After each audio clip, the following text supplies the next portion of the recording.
Hello guys, আসসালামু আলাইকুম। কেমন আছেন সবাই? আজকে আপনাদের সঙ্গে এই কালারফুল লুকটা শেয়ার করতে যাচ্ছি। সো এখানে ফার্স্টে আমি আমার হেয়ার স্টাইলটা কমপ্লিট করে নিয়েছি, এরপর লেন্সও পরে নিয়েছি। এখানে শুরুতেই আমি আমার আইব্রোগুলো আর্ট করে নিচ্ছি। আইব্রোগুলো আর্ট করার পরে এরপর একটা স্পুলি ব্রাশের সাহায্যে আমি এটাকে একটু ফিনিশিং দিয়েছি।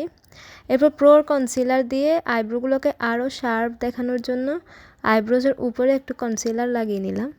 আমি এখানে আই মেকআপের জন্য এভারলির কনসিলার ইউজ করেছি। রেভলিউশনের গোল্ডেন হাইলাইটারটা দিয়ে আমি আমার ব্রো বোন হাইলাইট করে নিচ্ছি। এখন বিউটি গ্লেজডের কালার ফিউশন প্যালেট থেকে আমি এখানে ওয়ার্ম ইয়েলো শেডটা নিয়ে আমার ক্রিস লাইনে খুব ভালোভাবে ব্লেন্ড করে নিচ্ছি। যেহেতু আজকের লুকটা কালারফুল হবে তাই আমি সব ভাইব্রেন্ট কালারগুলো ইউজ করছি। এখানে কোরাল আর অরেঞ্জ শেডও নিয়েছি। এরপর এটাও ক্রিস লাইনে ব্লেন্ড করে নিচ্ছি। ব্লেন্ড করার পর এখন আমি একটা ম্যাজেন্টা পিঙ্ক কালার শেড আমার ফুল আইলিডে লাগিয়ে নিচ্ছি। আজকের লুকটা একটু হবে কালারফুল স্মোকি টাইপের আই লুক। সো আমি ম্যাজেন্টা কালার শ্যাডোটা আমার আইলিডে ভালোভাবে ব্লেন্ড করে নিয়েছি। এরপর আবার কোরাল কালার শেড দিয়ে ওই হার্শ লাইনটাও খুব সুন্দরভাবে স্মুথলি ব্লেন্ড করে নিয়েছি। এখন আমি একটা কথা বলি, অনেকেই ভেবে থাকে যে আমরা মেয়েরা অন্যকে দেখানোর জন্য সাজগোজ করে থাকি, কিন্তু কথাটা একদমই ভুল। মেয়েরা সবসময় অন্যের জন্য সাজে না, অনেক সময় আমরা মেয়েরা নিজেদের জন্য সাজগোজ করে থাকি। আর আমরা মেয়েরাই তো সাজগোজ করবো, মেয়েরা করবো না তো কি ছেলেরা করবে? আর পুরুষ মানুষের কথা কী বা বলবো, পুরুষ মানুষকে তো সৌন্দর্য দিয়েও আটকানো যায় না, এটা কোনো কিছুতেই আটকায় না।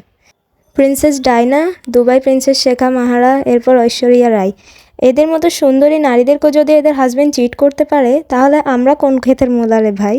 এসব কথা থাক, এখন আমি আমার স্কিনটা প্রিপেয়ার করে নিব। এখানে আমি আইউরের একদম নর্মাল স্কিন টোনার যেটা আছে ওইটা ইউজ করছি। এটা হচ্ছে অল স্কিন টাইপ। সো আমি টোনার দিয়ে আমি আমার ফেসটা মুছে নিয়েছি। আমার ফেসে কিন্তু অনেক ময়লা ছিল। এরপর আমি কভার কোকো 24K গোল্ড সিরামটা লাগিয়ে নিলাম। আজকে আমি কোনো ময়শ্চারাইজার অ্যাপ্লাই করছি না, যেহেতু আজকে খুবই গরম পড়ছে আর আমার স্কিন কিন্তু এক্সট্রিমলি অয়েলি। সো আমি এখানে এরপর বেবি স্কিনের প্রাইমারটা আমার ফেসে লাগিয়ে নিচ্ছি। এটা হচ্ছে সিলিকন বেসড প্রাইমার। এই প্রাইমারটা আপনার স্কিনের পোরসগুলো ক্লোজ করে দিবে। স্কিন প্রিপারেশনের সময় একটা জিনিস খেয়াল রাখবেন, আপনি প্রোডাক্ট যেগুলো অ্যাপ্লাই করবেন সেগুলো একের পর এক করে আপনার স্কিনে লাগাবেন না। একটা লাগিয়েছেন, একটু ওয়েট করবেন যাতে আপনার স্কিন অ্যাবজর্ব করে নেয় প্রোডাক্টটা, এরপর অন্য একটা প্রোডাক্ট লাগাতে যাবেন। এখন আমি ফাউন্ডেশনটা ব্লেন্ড করে নিচ্ছি। এটা হচ্ছে আমার কাস্টমাইজড করা ফাউন্ডেশন। সো আমি এটার ডিটেলস আপনাদেরকে এখানে বলছি না, কারণ এটা আমি নিজে কাস্টমাইজ করে বানিয়েছি। তো আপনারা দেখতে পাচ্ছেন খুব স্মুথলি ফাউন্ডেশনটা আমি ব্লেন্ড করে নিয়েছি। এরপর প্রোর কনসিলার দিয়ে আমি আমার নাকের পাশে, এরপর ফুল হাইলাইট এরিয়াগুলোতে আমি কনসিলার দিয়ে হাইলাইট করে নিচ্ছি। এখানে আপনারা খেয়াল করেছেন কিনা জানি না, আজকে কিন্তু আমি আমার আইলাইনারটা ব্ল্যাক লাগাইনি। আজকের লাইনারটা হচ্ছে ব্লু কালার লাইনার।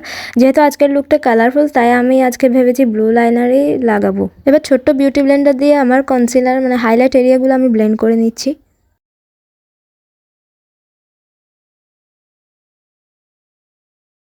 এবার আমি মেকআপটা সেট করে নেব। এখানে W7 বানানা ড্রিমসের লুজ পাউডারটা দিয়ে আমি আমার মেকআপটা সেট করে নিচ্ছি। এখানে আমি একটা পিৎজা পাফ ইউজ করছি, কারণ এই পাফগুলো দিয়ে মেকআপ সেট করতে অনেক সুবিধা হয়। এরপর অতিরিক্ত পাউডারগুলো আমি ব্রাশ দিয়ে ডাস্ট অফ করে নিচ্ছি। আমি আমার আইজের ইনার কর্নারে কিন্তু গ্লিটার লাইনার লাগাতে খুবই পছন্দ করি। এখানে আমি ফ্লেয়ারের পিঙ্ক কালার গ্লিটার লাইনারটা দিয়ে আমার ইনার কর্নার হাইলাইট করে নিচ্ছি। এরপর আমি একটা মেকআপ ফিক্সিং স্প্রে ইউজ করছি, নামটা আমার মনে নেই অবশ্য। এরপর আমি আমার ইনার কর্নারটা আমি আর্ট করে নিচ্ছি, আপনারা দেখতে পাচ্ছেন। এখানে আমি ব্লু লাইনার ইউজ করছি, ব্লু লাইনার দিয়ে কিন্তু আমি ইনার কর্নারটাও ড্র করেছি। সো এখানে আমার আই মেকআপটা কমপ্লিট, আমি ইনার কর্নারটাও কমপ্লিট করে নিয়েছি। এখন আমি ববের মাস্কারা দিয়ে আমার লোয়ার ল্যাশ লাইনগুলো আমি মাস্কারা অ্যাপ্লাই করে নিচ্ছি। এরপর আমি রেভলিউশনের আইশ্যাডো প্যালেট থেকে দুটো ব্রাউন শেড মিক্স করে আমি আমার ব্রোঞ্জিংয়ের কাজটা করে নিচ্ছি। তো আপনারা দেখতে পাচ্ছেন আমি একদম সি শেপ করে ফেসটাকে লিফটেড দেখানোর জন্য আমি ফেসটাকে ওভাবে কন্ট্রোল করে নিচ্ছি। নোজটাকেও কন্ট্রোল করে নিলাম। এটা হচ্ছে রেভলিউশনের হাইলাইটার, এটার কালার হচ্ছে শ্যাম্পেন গোল্ড। এবং আমি একটা ফ্লাফি ব্রাশের সাহায্যে আমি আমার চিকবোনসের হাইলাইটারটা লাগিয়ে নিচ্ছি। একটু হালকা স্মাইল করে আপনারা হাইলাইটার এবং ব্লাশ অ্যাপ্লাই করবেন, দেখবেন খুব সুন্দরভাবে আপনার ফেসে ব্লাশ অ্যান্ড হাইলাইটার ব্লেন্ড হয়েছে। আমি একটু হালকা স্মাইল করে হাইলাইটার লাগিয়ে নিলাম। এরপর নাকের উপরে একটু আঙ্গুলের সাহায্যে লাগিয়ে নিচ্ছি। মেকআপের মধ্যে আমার কিন্তু হাইলাইটারটা লাগাতে খুবই ভালো লাগে, হাইলাইটার আমার অনেক পছন্দ। হাইলাইটার দিলে আপনার ফেসটা একটু গ্লো করে, আমার কাছে হাইলাইটার ছাড়া মেকআপ কমপ্লিটই মনে হয় না। আমার অবশ্য একটু গ্লো টাইপের লুকগুলোই খুব পছন্দ। এখন আমি ব্লাশটাও লাগিয়ে নিচ্ছি। ব্লাশটা হচ্ছে একটু মভ কালার টাইপের ব্লাশ।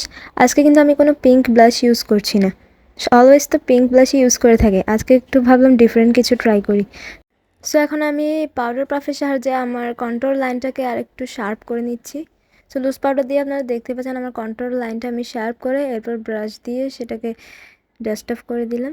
এইবার আমি এভারলি বিউটিসের ম্যাজেন্টা কালার লিপস্টিকটা লাগাবো। দেখতে পাচ্ছেন কালারটা খুবই ডার্ক, অলওয়েজ তো নুড কালার অ্যাপ্লাই করে থাকি, আজকে ভাবলাম একটু বোল্ড কিছু ট্রাই করব। সো এখানে আমার ফুল মেকআপ কিন্তু কমপ্লিট হয়ে গেছে। এবার আমি শাড়ি পরে নিলাম, এরপর আমার জুয়েলারিগুলো পরে নিচ্ছি। আপনাদেরকে বলে রাখি এগুলো কিন্তু আমার বিয়ের জুয়েলারি, আজকে আবার পরলাম। ফুল লাগিয়ে নিলাম, এরপর আংটিটা পরে নিলাম। এ হচ্ছে আমার ফাইনাল লুক। যারা যারা পার্টি মেকওভার এবং ব্রাইডাল মেকওভার সার্ভিস নিতে চান তারা অবশ্যই আমাদের পেজে নক দিবেন। লুকটা কেমন হয়েছে অবশ্যই কমেন্ট করে জানাবেন।